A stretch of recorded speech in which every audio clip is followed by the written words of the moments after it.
Halo, 4. september 2025 a dnes by som vám chcela dať pripomienku na 6. september 2025, kedy bude Urán stacionárny a potom sa pohybe retrográdne. Takže tento Urán bude pod nakšatrou Kritika. Nakšatra Kritika znamená veľmi ostrú, rezavú energiu, takže bude možné niečo ako keby zastaviť, prerušiť, niečo ako keby odrezať deštruktívne, uvedomiť si niečo, čo robíme a nie je vlastne to pre nás efektívne a zničiť to, ako keby sa s tým vysporiadať veľmi ostrou, ráznou energiou. A samozrejme táto energia má aj svoje tiene, pretože táto energia je o hneve, je o nepredvídateľnosti. Ľudia zrodení pod touto nakšatrou kritika sú veľmi hnevaví a veľmi výbušní a veľmi nepredvídateľní a musia sa naučiť pracovať s hnevom, aby ich to nepohltilo. Takže áno, je tam určitá nepredvídateľnosť. Čo sa môže objaviť vlastne v hmote? Môže sa objaviť trasenie zeme a samozrejme môže sa objaviť aj to, že sa niektoré boje na tejto rovine ukončia. Je to naozaj tak, nakšatra Kritika proste je ostrá, rezavá energia. Takže všetci na kolektívnej úrovni budeme zažívať veľkú transformáciu, prebudenie, ako keby budeme mať možnosť s niečím seknúť, s niečím deštruktívnym a bude to prinášať veľké uvedomenia aj v tom, že 21. septembra bude vlastne zatmenie slnka a keď bude toto zatmenie slnka, tak bude Saturn presne vlastne v opozícii, čo bude znamenať, že ľudia budú riešiť karmické nejaké vyrovnanie a karmickú nejakú odplatu, alebo proste budeme všetci nejakým spôsobom niečo vyrovnávať a môže sa to týkať aj lekcií minulosti, naozaj áno, ktoré teraz pochopíme, avšak je potrebné, aby sme ich uchopili správnym smerom a aby sme už neopakovali dookola tie staré nejaké naše algoritmy správania. Takže naozaj veľmi mocná energia. Takže veľa ľudí vlastne mi hlásilo bolesti hlavy. A ja som tiež bola predvčerom taká všelijaká, veľa som spala. Prosto áno, cítila som, že moja hlava je taká trošku, cítila som také impulzy z rôznych strán a taký nábeh ako keby na bolesť hlavy. Potom nejako tým spánkom mi to prešlo, takže áno, veľa ľudí má bolesti hlavové. Takže áno, sedí nám to, pretože stacionárny Urán bude tu 6. septembra o 2 dní, dneska je 4. A v princípe my ľudia cítime tie tranzity tak trošku skôr, cítime vlastne, že príde aj zatmenie mesiaca a celé toto obdobie sa bude niesť pod veľkými prebudeniami a pod veľkými aha momentami. Čiže áno, je to naozaj tak.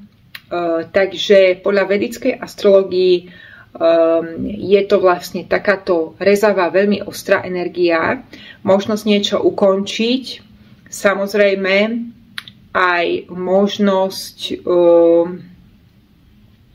pracovať možno s hnevom a možnosť sa pozrieť na to, čo sa nám opakuje a pohybať sa tak trošku ďalej, priatelia moji milí. Pretože my sme niekedy takí nešťastníci, že my proste tak nejak vyčkávame a skúšame rôzne stratégie a potom možno nám to zoberie času, príliš veľa času, takže prejdú roky, prejdú nejaké 10 ročia a vráti nás to do bodu a my veľa pochopíme. Takže áno, je treba sa pohybať ďalej, určite veľmi mocná energia, môžu sa naozaj objaviť aj hurikány, zemetrasenia skrz vlastne túto nakšatru kritika. A takisto môže sa objaviť veľa nepredvídateľného v hmote, čo sa týka hnevu a takýchto zvláštnych reakcií. Áno? Takže taká malá pripomienka na to, že keď ste v posledných dňoch veľmi unavení a vyčerpaní, tak to nie je ani o vás, ale je to skôr o tých tranzitoch, ktoré teraz bežia. Máme spln, bude stacionárny Urán, bude zatmenie mesiaca, potom o pár dní zatmenie slnka. Proste mieša sa tam teraz strašne veľa vplyvov a my ľudia to zachytávame už tak trošku skôr. Takže áno, môže sa objaviť aj veľa nepredvídateľnosti a veľa hnevu skrz túto nakšatru kritika.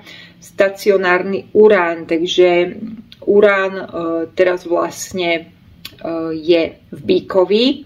Vo vedickej astrológii na oblohe ho vidíme v Bíkovi a Bík znamená krk a čelusť a ako keby skôr dolnú polovicu tváre. Áno? Barán to je skôr horná polovica hlavy a Bík to je skôr dolná polovica hlavy vrátane krku.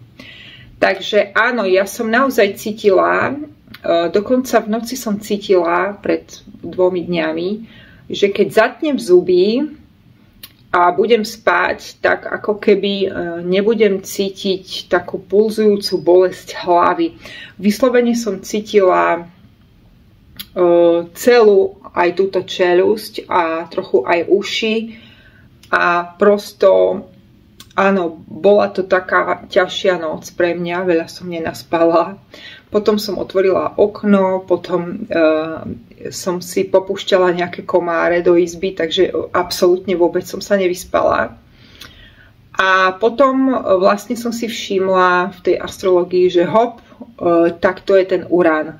To je ten Urán, ktorý všetci cítia, pretože aj ľudia v mojom okolí, skoro každý sa sťažoval na proste bolesti hlavy. Veľa ľudí bolo napríklad na pohotovosti posledné dni a proste vyhrotili sa im nejaké problémy zdravotné, ktoré sa ako keby ozvali v tomto období, pretože každý máme tie svoje slabé miesta a v tých tranzitoch vlastne sa nám to niekedy spúšťa. Takže áno, dáva to zmysel, skutočne áno a uvidíme, čo sa bude diať v hmote. Možno, že tá nakšatra kritika naozaj je schopná ukončiť aj tematiku Ukrajiny. Je to ostrá rezavá energia, ktorá vie s tým seknúť. Áno? Takže priatelia moji milí, ja vám radím, že keď potrebujete s niečím seknúť, tak práve teraz, cez tento stacionárny Urán, cez tieto dni, a celé sa to bude niesť, to som už hovorila, to zatmenie mesiaca 7. septembra pod nakšatrou, ktorá je veľmi čistiaca, veľmi umývacia, veľmi taká, že odstraňujeme nečistoty, zbavujeme sa staré rárohy v byte, musíme vyhodiť, musíme si upratať priestor, ale aj priestor v hlave, vo vedomí, v srdci, v duši. Ja sa tiež chystám už proste na takúto očistu, pretože mám úplne proste zničené vlasy po lete, takže musím si dať hénu na vlasy, trošku si chcem podstrihnúť vlasy a jednoducho trošku si ich dať do poriadku, lebo sú už také trošku vypelíchané z leta. No a takto. Takže chcem trošku povydimovať aj byt a takto nejak sa na to chystám. Aktuálne som to ešte nestihla, pretože som robila aj veľa videí, ktoré uvidíte čoskoro. A takto je to. Takže áno, očista, naozaj očista tela, ducha, duše, mysle, života, vyhadzovanie starých vecí, ale aj starého obsahu, čo sa týka myšlienok, starých programov a vzorcov, ktoré nám nefungujú. 21.9. vlastne to bude také dosť nemilosrdné, lebo tam sa ocitne vlastne naproti slnku ten Saturn a ten nám bude pekne ukazovať: môj milý, moja milá, toto ešte na teba čaká, s týmto sa musíš vysporiadať, ďalej sa nepohneš. Naozaj áno. Nebojte sa ísť do nejakých riskov a do nejakých noviniek. Proste teraz je ten čas. Keď potrebujete s niečím seknúť, ukončiť to, preformátovať, ideálny čas. Máte krásne okno od teraz vlastne už, pretože sa to už načítava na toho 7. Už to cítime pár dní predtým, dneska je 4.9. Takže od toho momentu vlastne zatmenia mesiaca, čo už je od dnes, dá sa povedať, až do 21. septembra, čiže skoro celé toto okno veľké je otvorené na čistenie negativity, nánosov, preformatovanie programy cez Urán vlastne a cez tú nakšatru uránovskú kritika. Je to tá rezavá energia, ktorá bude odsekovať staré proste nepotrebné veci, takže je možnosť sa zbaviť niečo, odrezať, odseknúť, čoho sa potrebujeme zbaviť. A samozrejme niekedy to ide aj cez bolesť. My ľudia niekedy sa bojíme urobiť zmeny a možno klameme aj sami seba, pretože chceme vidieť ľudí v tom lepšom svetle, chceme byť prijatí, ľúbení, milovaní a tak zotrvávame v rôznych ťažkých vzťahových kombináciách, vzťahových interakciách a proste veľa ľudí teraz zažíva vytriezvenie, aj u nás sa deje strašne veľa nového. Keby som vám toto všetko mohla porozprávať, tak by to bola krásna lemorská telenovela, ale bohužiaľ by to išlo príliš do súkromia a bolo by to dosť také asi nepríjemné pre niektoré osoby. Takže áno, zažívame zmeny, zažívame čiastočne aj vytriezvenia a z časti sa aj lúčime s niečím starým a vieme, že nastupuje niečo nové, nejaká nová etapa. Je to ako na tej karte blázon, ktorý stojí pred tým útesom a pes na ňo šteká, pretože sa bojí, že spadne dole, ale blázon proste vie, že musí urobiť kvantový skok. Takže blázon je v mnohých tarotoch zobrazený aj inak. Mne sa páči dračí tarot, kde je zobrazený ako blúdi lesom a má takých dráčikov, ktorí ho sprevádzajú a sú to jeho sprievodcovia, ktorí sú z takých neviditeľných svetov. Takže každý z nás má takýchto dráčikov a takýchto sprievodcov z neviditeľných svetov. No a otázka je, že či sme otvorení tomuto neviditeľnému svetu alebo nie. Keď sme otvorení, tak to vôbec nemusí byť ťažká cesta a nemusíme cítiť strachy, pretože vieme, že prosto začína niečo nové a ideme do toho. Takže asi takto. Naozaj niekedy máme ružové okuliare a niekedy chceme vidieť asi ľudí v lepšom formáte a v tom lepšom svetle a možno ich stále ospravedlňujeme a stále chceme ich mať niekde a nejako ich vidieť, ale potom vlastne zistíme, že celé to bola ilúzia, klam a treba sa pohybať ďalej na svoju cestu. Aj keď sa niekedy cítime ako pustovníci, tak tieto zmeny je potrebné vykonať. Je 9, je rok ukončovací, je rok pustovníka, ktorý áno, má tu svoju múdrosť, má to svoje svetlo, nepotrebuje byť začlenený, ide do tej samoty. Je to produktívna, analytická samota Panny, ktorá tam proste je a ktorá je veľmi potrebná v tomto roku na to, aby sme sa pohybali ďalej, dať si randevu so samotou, nebať sa niekedy urobiť ten krok a ísť chvíľku sám. Áno, veľa ľudí sa tohto obáva, že proste bude vyčlenený, vyčlenená, áno. A proste netreba sa obávať, pretože treba ísť ďalej.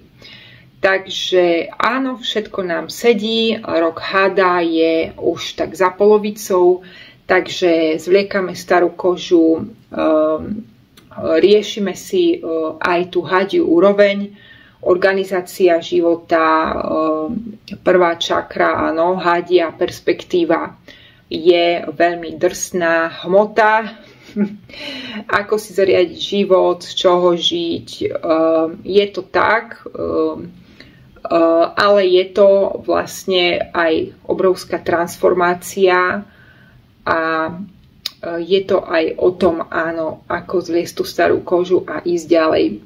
Takže budúci rok príde kôň ohnivý, ktorý bude veľmi rýchlo cváľať, udalosti sa veľmi rýchlo pohybu a v podstate Jackovský hovorí, že ako náhle stichne konflikt na Ukrajine, tak ho nahradí nejaký nový. Áno? Takže ľudia, ktorí sa tešia, že bude tu kľud, tak vás nepoteším.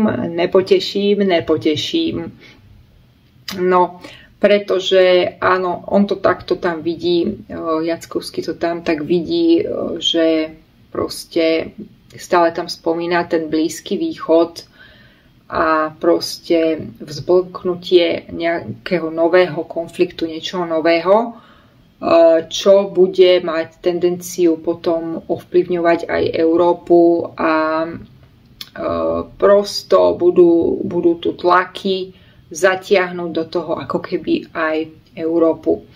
Takže áno, niečo končí, niečo začína, je to naozaj tak. No a takže takto asi som vám toto chcela dnes povedať.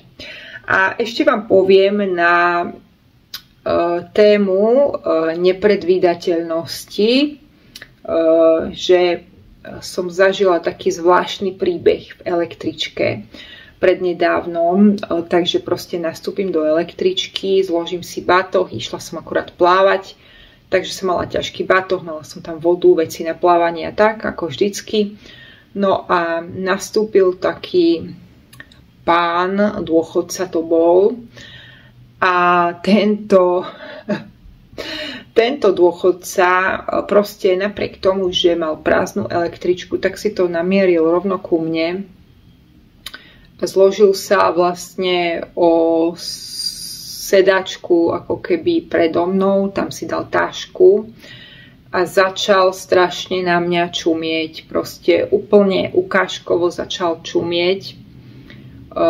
Veľmi nepredvídateľný človek, veľmi zvláštny, chorý pohľad mal. Fakt mi pripomínal toho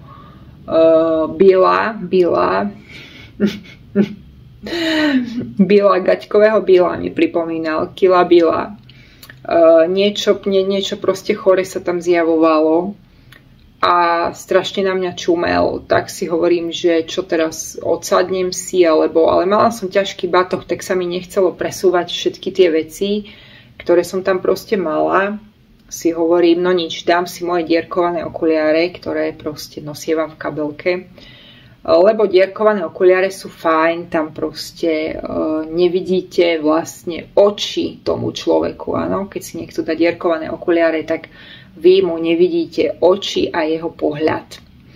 Takže ja som si dala tieto okuliare a jeho to tak trošku zmiatlo, som videla, že ho to vyrušilo. A potom hovorí, no, vám by sa dobre brala krv zo žily. Počúvajte, to bola taká prekvapivá pre mňa veta. Hoci čo by som čakala, ale že povie, vám by sa dobre brala krv zo žily, no tak to teda akože absolútne.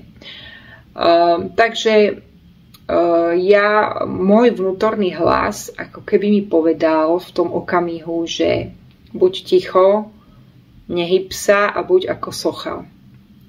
Takže on videl niekoho, kto má dierkované okuliare a len takto nič nehovorí a ako keby to ani nepočul. Toto bol veľmi zaujímavý moment, pretože jeho toto absolútne zmiatlo a začal sa obzerať po električke vyslovene, aby sa ku niekomu pridal. Úplne ako keby hľadal, že ku komu si on pôjde sadnúť. Toto bolo veľmi zaujímavé psychologicky, ako jeho to zmiatlo, že vlastne nemal žiadnu interakciu a naozaj tá moja intuícia povedala: prestaň, nebudeš hovoriť, buď ticho, nehyb sa a proste vôbec na to nereaguj. Takže vlastne ako keby to len tak prešlo do toho éteru a jeho to tak vykoľajilo, že vlastne bol úplne dezorientovaný a na nasledujúcej zastávke vystúpil veľmi dezorientovane. Neviem, či vôbec chcel vystúpiť na tej zastávke, na ktorej vystúpil. Ale bol veľmi dezorientovaný a bol veľmi zmetený. Takže naozaj títo dôchodcovia, zažila som to veľakrát, už som vám spomínala príhodu, kedy proste takémuto dôchodcovi podobnému uvoľnil miesto taký chalan mladý a ten dôchodca najskôr povedal, že si nejaký čierny, áno, on v ňom videl nejakého čierneho a potom začal vykrikovať, že Sovietsky zväz proste si tu nepustíme, že zaútočia na nás.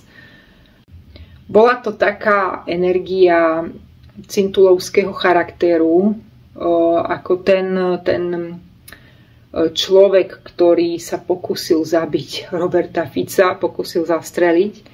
Také niečo šialené, skombinované s nejakou ilúziou, s niečím neptúnskym. Takýchto dôchodcov ja strašne veľa stretávam a musím povedať, že začínam sa ich celkom aj báť. Neviem, na čom oni fičia, oni asi berú antidepresíva alebo čo, ale im sa niečo zdá v hlave, oni tam niečo vidia vo vás a neviem, či prehovoril samotný démon z tohto chlapíka. Ako niekto takéto niečo môže povedať nahlas, že vám by sa dobre brala krv zo žily, tak toto je, počúvajte, alarmujúce. Takže ja si myslím, že ešte aj tí bezdomovci sú v lepšom stave a sú celkom príčetní, napriek tomu, že chlastajú a majú tie svoje vína a neviem čo. Ale oni ešte ako tak nejak sú pri zmysloch, pretože tak, jak sú na ulici, tak majú proste nejakú uzemnenosť a majú proste veľakrát sú príčetnejší ako tí normálni dôchodcovia. Naozaj musím to povedať takto, že sa s týmto stretávam, s týmto javom a tuto niečo pracuje mimo týchto ľudí. Možno, že sú to samotné antidepresíva a tie lieky, ktorí predpisujú psychiatri a tam pracuje nejaký démonizmus a nemá to nejaké vedľajšie účinky a tí ľudia proste majú nejaké halucinácie alebo proste niečo sa im tam premieta. V každom prípade tento zážitok zanechal vo mne veľa otázok a veľa hnúsu samozrejme. A samozrejme aj veľa humoru, pretože áno, odvtedy sa smejeme vždycky, že vám by sa dobre brala krv. No tak proste je to šialené proste, čo aktuálne vlastne sa deje. Ale áno, aj toto vidíte vlastne,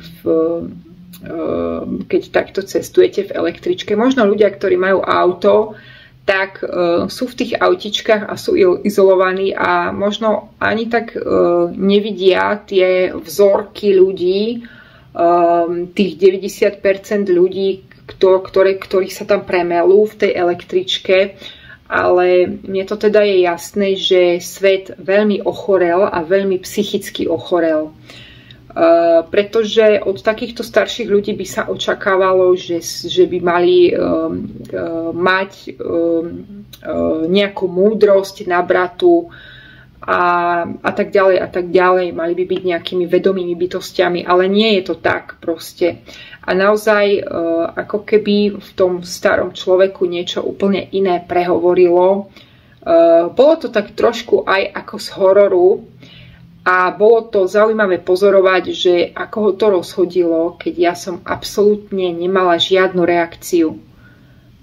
Toto bolo veľmi zaujímavé, že proste ako takýto človek úplne začne byť zmetený a proste nechápe, že čo sa deje. Ale ja toto každému odporúčam, už som to veľakrát spomínala, že je to asi to najlepšie, čo viete urobiť, pretože ako náhle máte interakciu, tak máte aj reakciu.